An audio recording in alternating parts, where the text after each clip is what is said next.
In October 1347, ships drifted into the harbour of Messina in Sicily. At first they looked like ordinary trading vessels returning from the Black Sea. Then the dockworkers came closer. Many of the sailors were already dead. The few still alive were feverish, weak, and marked by terrible swellings. The city ordered the ships away, but the decision came too late. Whatever had arrived with them had already stepped onto the dock. Within a few years, the disease would tear through Europe, killing somewhere between a third and half of the population in many regions. Cities would fall silent. Graveyards would overflow. People would abandon neighbors, priests would flee the sick, and entire communities would be blamed for a disaster no one understood. But the Black Death did more than kill. It cracked the medieval world open. This is the complete timeline of how the plague arrived, how it spread, and how it broke the old order of Europe. To understand how quickly the disaster moved, you have to see Europe before it arrived. The medieval world was not isolated. It was crowded, hungry, religious, unequal, and connected by trade. Ships crossed the Mediterranean carrying grain, wool, silk, spices, timber, metals, and people. Genoa and Venice looked east. Marseille looked south and west. Port cities lived on movement. That movement made them rich. It also made them vulnerable. In the middle of the 14th century, many towns were packed inside stone walls. Streets were narrow. Waste ran close to homes and markets. Animals lived beside humans. Rats moved through ships, warehouses, cellars, and grain stores. No one looking at those streets saw a system waiting for collapse. They saw ordinary life, merchants arguing over prices, sailors unloading cargo, church bells marking the hours, children running through alleys.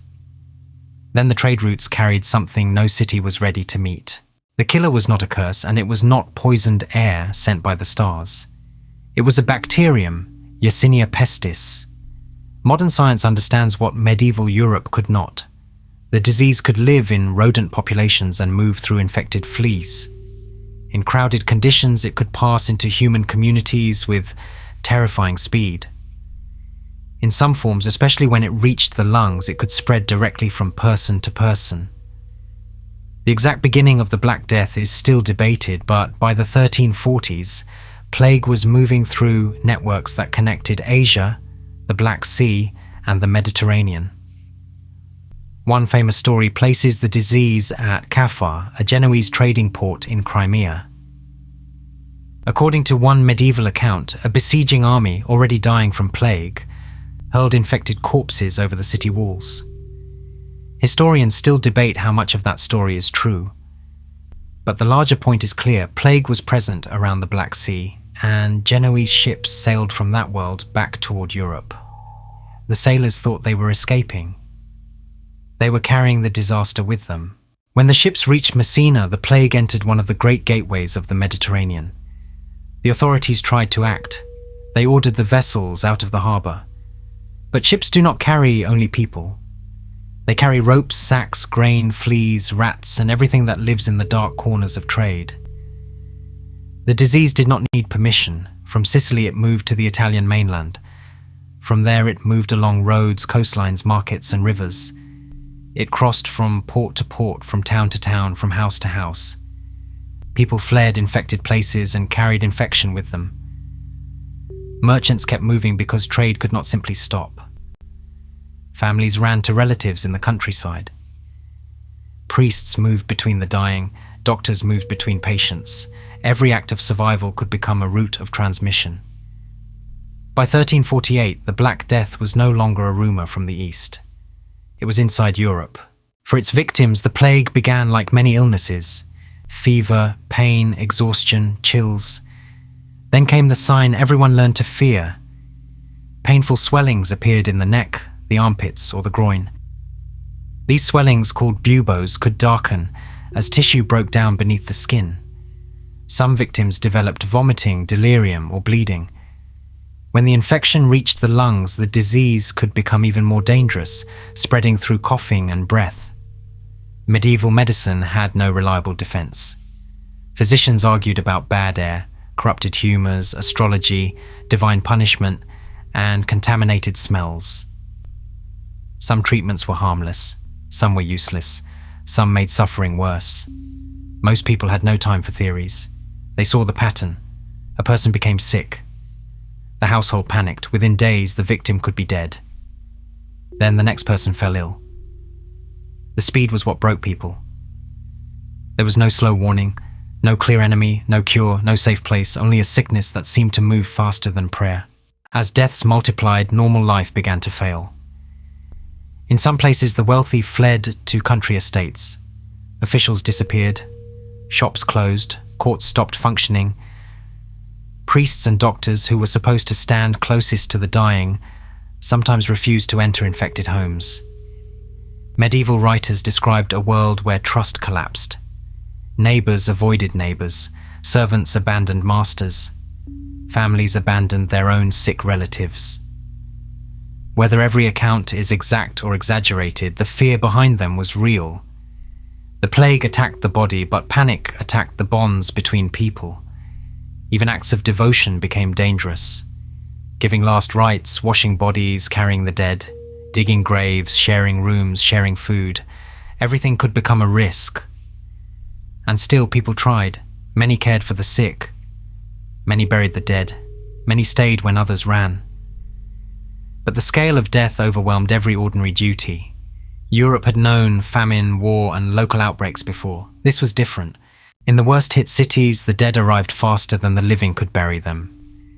Graveyards filled, churchyards filled, towns opened pits, bodies were carried by cart. Some chroniclers described mass burials layered with earth because there was no time or space for individual graves. Florence, Siena, Venice, Paris, London. The names change, but the pattern repeats. Streets emptied, bells rang constantly. Houses were locked from the outside. Some people died alone inside rooms no one dared enter. Others were taken away with strangers because their families were already gone. The numbers are difficult and medieval records are uneven, but the human reality is not hard to understand. A city is built from repetition.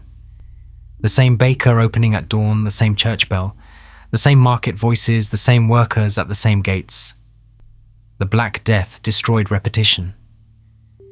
It made familiar streets unfamiliar. It turned cities into places where the living walked quietly among absences. When people cannot explain disaster, they often search for someone to blame. The Black Death unleashed one of the darkest waves of scapegoating in medieval Europe. Jewish communities were falsely accused of poisoning wells and causing the plague. These accusations were lies, but fear made them powerful. Across parts of Europe, Jewish communities were attacked, expelled, or massacred. The disease was killing Jews as well as Christians, but hatred did not need evidence. It needed panic. Others tried to explain the disaster as divine punishment. Groups of flagellants marched from town to town, whipping themselves in public as an act of penance. Their processions were dramatic, frightening, and sometimes destabilizing. Church authorities eventually opposed many of these movements, but they spread because they offered a simple answer. The world was being punished. The plague revealed how fragile society could become under terror. It did not only kill bodies, it poisoned judgment. By around 1351, the first great wave began to fade in many parts of Europe. No one had cured it. No one had understood it fully. The storm weakened because transmission chains broke, communities had already been devastated, and many survivors had lived through exposure that killed others. The plague did not disappear forever. It returned again and again in later centuries. Cities learned to fear ships from infected ports. Authorities experimented with isolation, travel restrictions, and quarantine. The memory of plague became part of European life.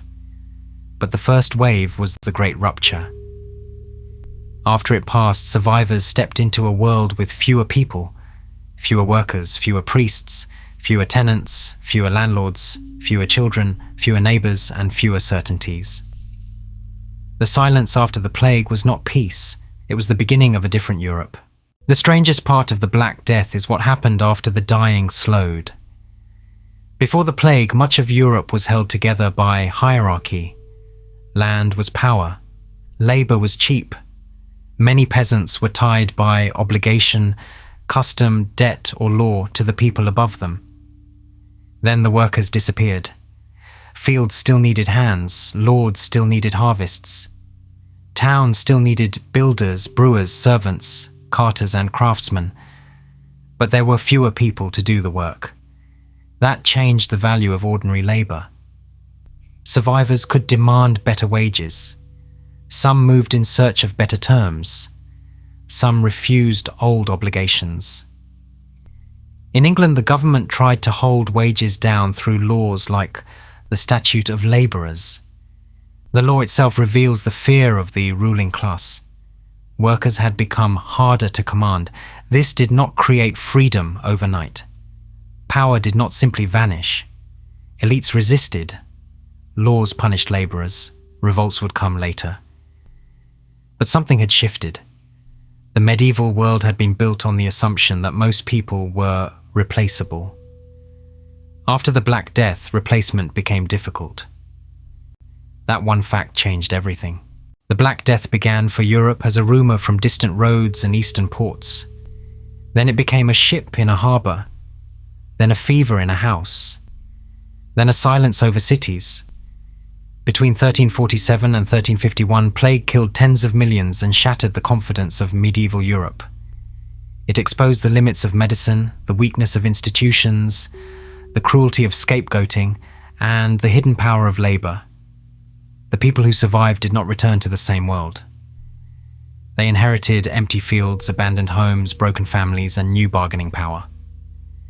Out of catastrophe came fear, violence, grief, and change. The Black Death was not just a pandemic. It was the moment the medieval world discovered how quickly everything it believed permanent could vanish.